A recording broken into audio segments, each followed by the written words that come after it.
Walay mahatag nga reaksyon si Vice President Sara Duterte sa pag-resign isip House Speaker sa Kongreso ni Representative Martin Romualdez. Sumala pa ni VP Sara nga sa pag-resign ni Romualdez kinahanglan tubagon nini ang mga aligasyon ngadto kaniya.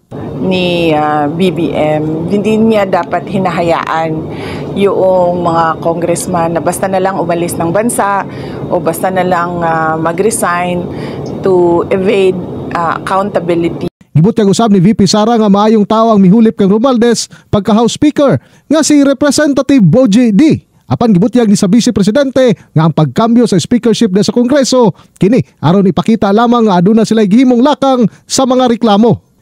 Pero ang totoo niyan ay sila lang din yan. Grupo lang din yan ni Martin Romualdez, ni Sandro Marcos, and of course, syempre, papunta na rin yan kay BBM.